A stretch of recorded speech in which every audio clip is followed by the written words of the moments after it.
Hi everybody and welcome back to Money Man and Mark Keohane. Mark, welcome. Thanks, Dave. Today James Smalls gets buried and we did a tribute to him, and I hope his family find peace in this process. I don't think Report did any favors. No, it was a messy and an ugly piece of journalism, and also they wrote it with a huge degree of uncertainty, but presented it with lots of certainty. And I think we've spoken ad nauseum about it. Remember him for the player he was. That's kind of why we're celebrating. Played 47 tests, was influential in South Africa winning that very famous '95 World Cup. And James Dalton, who's usually with us, he's up in Johannesburg today for the funeral.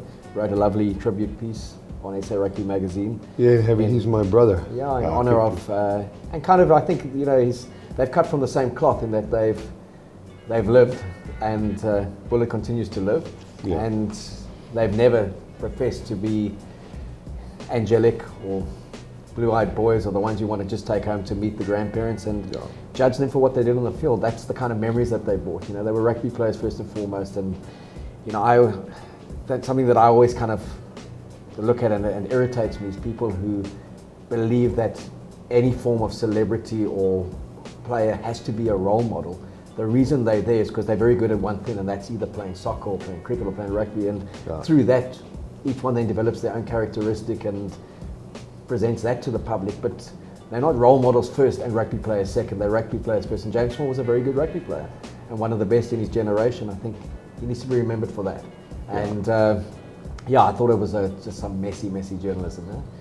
The thing that strikes me is that when you celebrate him so much in the first couple of days, and you do all these pieces on him, and they're a celebration of him, to tear him down so quickly. Again, it's that is he a person of interest, or do people have an interest in? I mean, and you head up IOL Sports. Did you guys run with that story? No, not at all. I mean, it's again. I've been following it on social media, and I've obviously read the piece. It's one person says one thing, the next person says another thing, and there's no degree of certainty. But again, we had this chat earlier in the week. Is it in the public's interest, or does the public find it interesting, as you just said? And if they find it interesting, it has no need to be in the media, and it's not in the public's interest. Well, I think that there's just a need for media houses to get the story out there, or a story for clickbait, to sell more newspapers. The level of journalism worldwide has certainly gone down. And again, I think especially when you look at the way some things are reported, especially in this country when it comes to sport, is if you can cast the first stone, then do so. But very few can. And we've all made our mistakes. I've made my fair share of mistakes, and I've had fellow media just ripping to me, climbing to me, and get ready to try and sink me. And there seems to be this great satisfaction to get high on someone else's misfortune. And I think at a time like this, I think it was Jacques Poe that ripped into you without even doing an investigation. Yeah, and it's kind of, I think James Small's death was a shock to everyone. He's got a 14-year-old and a young boy. He's got family, and whatever the detail may have been around the death, there was no foul play from all accounts. So how people go is how they go, and it really didn't need to be branded across the papers the way it was done. I thought it was the most insensitive bit of journalism, and I really don't buy that. They've got a job to do, and there was I think the publication did themselves a disservice more than anything else. I think the backlash on social media has sort of illustrated that. It's just when a company like Media 24 gets it so wrong, not gauging their audience really. Yeah, and I mean it's it's, as you said, to the family, it's a difficult time now, and there is going to be media around it, and I'm sure in the next couple of days, I'm sure on the next Sunday's paper, there's going to be another story of sorts. And the one thing about someone who's passed on, they're not there to defend themselves either. So no. And so I think there's going to be a few pot shots taken at him if I know the history of that publication and how they operate. Condolences out to the Mark Batchelor's family and friends as well. But that's a different circumstance. When someone dies in a hail of bullets, then they open themselves up to being examined. Yeah, I mean, I think it's quite clear that was an assassination.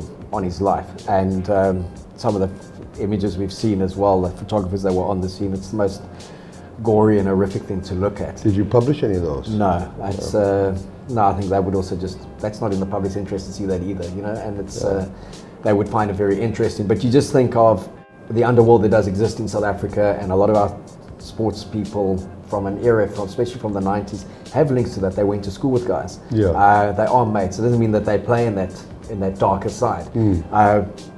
But from what I've heard this week and chatting to people, it was that there was definitely some form of gang retaliation, and he obviously pissed off someone seriously for them to want to end his life.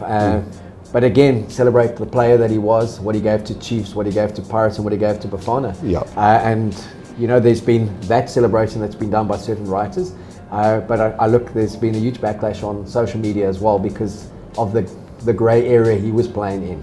That there seems to be a feeling that it was coming, and people in the know knew it was coming. So yeah, I mean, it's been an horrific week of his last 10 days. Just every time you log on or you get a news flash, someone is dead, and it's well, I mean, last but not least, Johnny Clegg, pancreatic cancer took him away from us, and what a legend. And it's just been a sad month, I think. It has been a sad month, and yeah, I think if I look at someone who's my age and from my generation, it's guys that I grew up listening to, Johnny Clegg, James Small. I grew up writing about him. You know, our ages corresponded. So I think one just examines one's own mortality when you start reading all this stuff, and you start seeing it, and you actually look outside and you take a breath of fresh air, and you just want to enjoy life and enjoy the good things around you and kind of get high on positivity, as opposed to just that negative vibe that's been flying around. So hopefully the Springboks will bring that to us. Yeah, Rassie's got a lot on his shoulders this week, and let's chat about that. Kick off of the shortened championship. 15 guys being sent to New Zealand. I like that move. Yeah, I think what's encouraging in what he's done is he's got 3 matches, effectively in the Rugby Championship, and then I think there's 2 more friendlies, one extra match against Argentina and the warm-up against Japan in Japan 2 weeks before the tournament. Yeah. He's got a squad of 35, 36 players, and he's going to play them all. And if he wins all 3, it's a bonus. If he loses, does he care if he wins any game? But that's what I'm saying. If he loses all 3, he's going to test certain things. The key is, can he be successful at the World Cup? If he bombs it at the World Cup and he wins the Rugby Championship, no one's going to remember. No. And there is an interesting thing that teams don't want to win the Rugby Championship, the Old Tri-Nations, in the year of the World Cup, because no team who's won it has ever gone on to win the World Cup. Oh, really? Yeah, so the last one as well, New Zealand, a lot of people thought they didn't seem to phase when they lost to Australia in Sydney, and Australia went on to win it, and off they went and they won the World Cup. So I also don't like that the way they do it in this year. It's 3 matches, one team gets to play 2 at home and one team gets to play 2 away from home. So it's not a fair measurement, but it's so secondary to the bigger picture, which is the World Cup. I like the fact that he has not gone specifically with an A and a B team. He's integrated a lot of the overseas-based players into Saturday's match squad, and he's been willing to pick form and pick youngsters, and I like that. I like the fact that he's said to Herschel Yankees, who's had this amazing rise in the last 2 years. UWC, when they went into the Varsity Cup, then for Western Province Stormers, and he said, you're the form scrum off in South Africa, and I'm going to start you with the experience of a Kobus Reinach on the bench. I like the kind of team he's picked. I have a theory, it doesn't matter what team you pick in South Africa, in terms of the Springboks, when they play Australia, they tend to win. Yeah. I go back especially Ellis Park. Yeah, I go back to the day when I was with the Springboks, and we had a pretty average Springbok side, and Australia were world champions, and they had like the Larkhams and the Gregans and the Ben Tunes of the world, and we still knocked them over in this country. I think Eddie Jones at the time would say he doesn't know what to do anymore. So at Ellis Park, the Wallabies have won there once, 1963, 11-9. They drew the 4-test series 2-all. I think the Boks will win, and I think they will win more comfortably than the bookies suggest, and it's the emotion of James Small, the emotion of Johnny Clegg, and Ellis Park. Sorry, just stop you there. Do you know of any plans for SARu to celebrate James Small on Saturday? I think because they do have a history of not rising to the occasion. I don't think there will be a celebration more so than there would be that moment of silence. And you know, I again, I like what they do in British football. They don't do the moment of silence. They do a minute of cheering and celebrating and applauding someone's life. So, you know, my shout out would be to anyone who goes to Ellis Park is to stand up there and start cheering a bloke who hailed from that area. He made his debut for Transvaal before he moved to the Sharks. Ellis Park was always his first home, and celebrate one of their own from the area and kind of give that team that emotional buzz. And so what you're saying is that in the 14th minute, number 14, that people give him a standing ovation and celebrate 1 minute of his life. Yeah, and it would actually be nice in the 14th minute, number 14 scores for South Africa. So yeah, I think there will be a lot of emotion within the team around it, and there will be a lot of reflection given that Rassie played with him. So it will be very emotive. But I don't quite know if SARu or if our public will quite be on the same page. And you know, I just also hope that there'll be more than 40,000 at the game, because there is this feeling that World Cup is everything this year. Super Rugby attendances weren't great, yet it is still a test match against Australia, and should be one of the bigger ones in World Rugby. The Australian team, any surprises there? Oh, they've got a lot of injuries. I think they sent 6 or 7 players home who travelled with them to South Africa, and they left quite a few there. And they've, interestingly enough, put a lot of the experienced players on the bench. So I think they're also trying out combinations. You know, can a young player come to Ellis Park, play the Springboks and rise above that? If so, he potentially has got the big ticket to play in the World Cup. But I looked at their team, and it's like, I just can't see this team remotely coming close to winning, let alone keeping it to within that, what's the bookie, 6-point spread? 5.5. So yeah, they're saying that Australia, 5.5, 6. Yeah, and I quite like, you know, again, I looked at the combinations with the Springboks. I'm not a big fan of Esterhuizen at 12, period. You know, so I'm waiting to see Frans Steyn introduced in the second half at 12. Yeah. I'm glad that he's given the two Yankees the combination to play, because they do play with quick ball and they play with freedom. I'm glad to see Dylan Lates back in the 23. I mean, he had such a good Super Rugby season, and he was. He's a great teammate as well. He is, and he's just a bloody good rugby player, but he doesn't conform to the norm of this big winner, but he can play 15, he can play on either side of the wing, he can come in and play starting at 10, and that's an example of a player who has kind of kicked the door down to Rassie and said, pick me, I'm that good. What you might not know, he's a hell of a karaoke guy. I think you shared the karaoke mic with him, I think. Or apparently he tried to get it off you. Well, he wrestled it out of my hands, guys. Yeah. But and kudos to Rassie for acknowledging his form and picking him, because I didn't think he was going to. I've seen coaches who are so dogmatic and said, like, I'm just not going to pick that player regardless of what he does. And I go back to that 2015 World Cup squad, when no matter what any Lions player was doing and what they were doing as a team, Hanneke Meyer refused to pick any of them. Yeah. And he invested in his old Bulls, in the old Stormers guys, and they just were never good enough when it came to that World Cup. And all those Lions players went on. 70% went on to play for the Springboks the next year and do quite well. So I kind of like the mix of youth and inexperience. And there's a hardcore tight five. Eben's there, Lewitt's come back, one match and he's back, he's playing Test Rugby. I don't think he thought he'd be playing Test Rugby 3 weeks ago. Strong front row, and I like the experience that's on the bench. He's integrated a lot of the foreign-based players there. They're short of a Gallop, so he's, like, if he has to get 30 or 40 minutes out of them. And the fact that he's confident enough to send another 15 to New Zealand. Well, that to me is the story, in so much that I think we're going to win this game. Just from a betting point of view, it's 5.5. I would take that. I would give the points to the Boks minus 5.5, and I think the Boks will win by 6 or more with relative ease. I'll put 2,000 down on that to win 3,800 back. And for me to make that bet, knowing that 15 Boks are on their way or have landed in, when are they? Are they there already? Yeah, no, they. Okay, so we got 15 Boks in New Zealand. A couple of years ago, or last, during the Alistair Coetzee reign, you'd never say that. It was chaotic. At least Rassie's brought a lot of calmness to this Boks setup. There's a lot of euphoria. There's a lot of optimism around this Boks team, and rightfully so. And the good thing about us getting out of Super Rugby before the semi-finals and the finals, he's had an extra 2 weeks with the local-based players, and he's integrated those overseas-based players. And I think I think the key to any successful coach, and we saw that with Kitch Christie, Nick Mallett in his prime, and Jake White was successful in 2007 at the World Cup. They all three are very adamant about year 1, year 2, and year 3. Yeah. Regardless of, you're not going over there to play for a position. It's like and the team knows that. It's like you're the starting 8, and the only way I'll come in is if you're injured or suspended. And if I come in and score 4 tries and have a magnificent game and you're available the next week, you come back in again. Yeah. So the pecking order is there, and I think that's a positive. Yeah. And you can see the pillars where he's picked wisely. So where there's a youngster, there's an experienced player on the bench.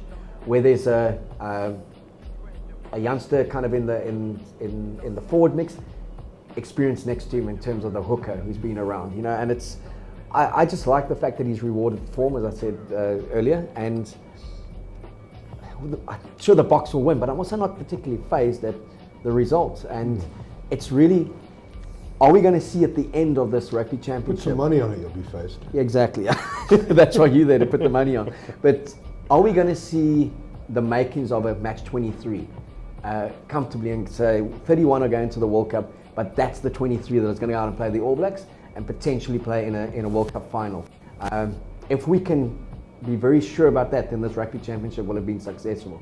And we're going to pick up injuries along the way, as will New Zealand, Australia and Argentina. Yeah. So we spoke about this last week. People should just get context to, yes, you'd love to win every test match, but there is a bigger picture at play.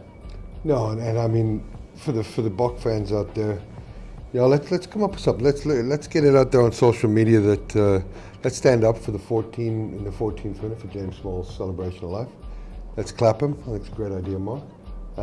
And let's not, let's have a bit of patience and a bit of insight into what Rassie's doing. And let's not get too negative, regardless of what the results are in this Rugby Championship. Yeah, I mean, it's see it for what it is. It's a step to the World Cup. It's not going to define our World Cup. No. That gets defined in that tournament. The World Cup is a tournament within a tournament, and I've seen teams get to a World Cup in disarray and find their feet within 3 weeks and actually make it through to a final. We saw Australia in 2003. They were awful. They took a 50-point beating against the All Blacks in Sydney. They took England down to 100 minutes, and Johnny Wilkinson, bit of magic, won it for them in the 100th minute. And that was an England side that was on fire for the best part of 3 years. We saw England in 2007, an absolute disaster, 36-0 to the Springboks. Somehow found their feet, knocked over France, and they were in with a shout in that final, because it's a final, and one bounce of a ball, they nearly went through and scored, and they could have been a different final. So this is preparation, and you see it a lot in football, where teams in the build-up will play 3 or 4 different combinations in international friendlies, and they don't really look at the result. Yes, we want to win. It's not the defining thing, but I still think we'll win and win comfortably. I got the Boks to win by 10 plus. Me too. I think that the Boks will win 35-20. I think it'll be a comfortable victory. Yeah, and I think it'll be a high-scoring game as well. I think both teams will play kind of fairly positive and free-flowing rugby. And 5 o'clock kickoff, always a great time to kick off at Ellis Park. Yeah. And I'm sure with our boys, they've been up there for the last 3 weeks. Those Luns are now accustomed to it. I think those Aussie Luns are going to burn. And I think the last 15 minutes will be telling.